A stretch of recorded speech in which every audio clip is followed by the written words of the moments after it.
So some of you may have seen that Conor Benn and Ryan Garcia had a little back and forth in a Twitter space over voice communication on Twitter space. And, they were talking spicy and I'll do this and I'll do that and blah, blah, blah. And Conor Benn called Ryan Garcia a quitter and so on and so forth. I don't particularly care about their back and forth personally, but somebody came up with an idea. This wasn't specifically in relation to Conor Benn and Ryan Garcia, but I saw someone come up with an idea that people who fail PED tests should only be allowed to fight other guys that have failed PED tests. The public would probably feel a bit better about it, right? And that's actually an interesting idea.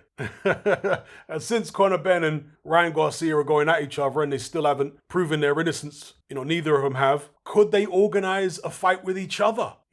We live in an age where, especially the younger generation, they'd really go for that. Because the younger generation are not like us old fogies. They've got different values, if you want to call them values. They've just got a different mindset. They enjoy the effery and the BS. They want to see the circus. They want to see the freak show. Hence, Jake Paul versus Mike Tyson. And it's not like there weren't people that enjoyed all that in my generation, because there absolutely were. But still, Conor Benn versus Ryan Garcia, two guys that failed PED tests fighting each other. The thing is, if you made it a regular occurrence where you match guys against each other that had failed PED tests, you'd probably end up with a PED boxing league. And of course, there's the danger that a PED boxing league could become more popular than, I don't want to say clean boxing, but boxing with testing where people that actually get caught usually receive bans. Let's just call it regular boxing. So yeah, the PED league boxing could become more popular than regular boxing. But again, maybe the younger generation don't care.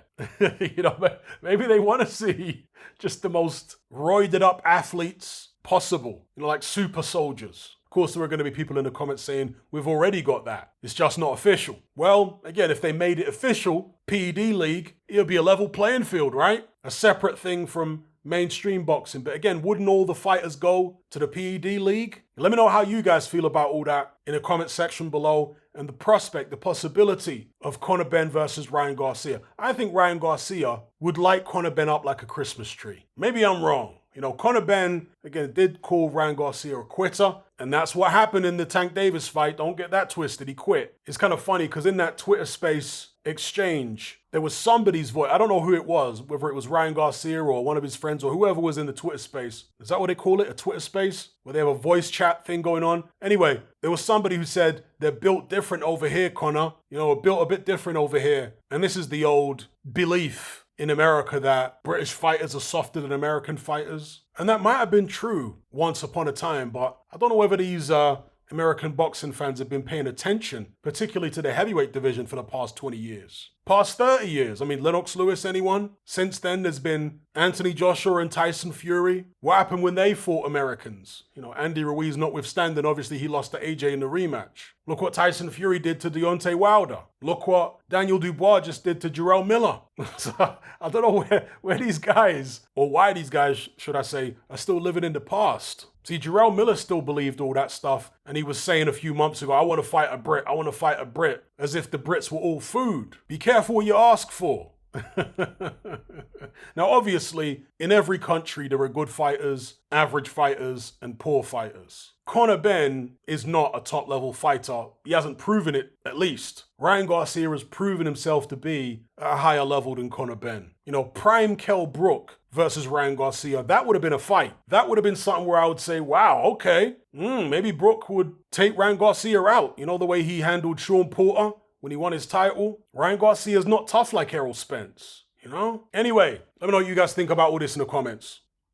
Oh, and before I go, I just want to tell you about this video here, which I just uploaded to my Patreon page. It's a Usyk Fury film study where I analyze video footage from several of their fights in depth and point out various strengths and weaknesses which may be relevant to their fight against each other. It clocks in at just over an hour in length. It's been very well received by my current patrons. So if you want to access this video and hundreds of other Patreon exclusive uploads, just download the Patreon app from the Play Store or the App Store, then head on over to my Patreon page and sign up for the boxing tier, which is called the Boxing Brotherhood. There's no contract, no commitment. You can cancel at any time, just like Netflix, but it's a hell of a lot cheaper. We've also got a members chat group over there and whatnot. So yeah, come join us.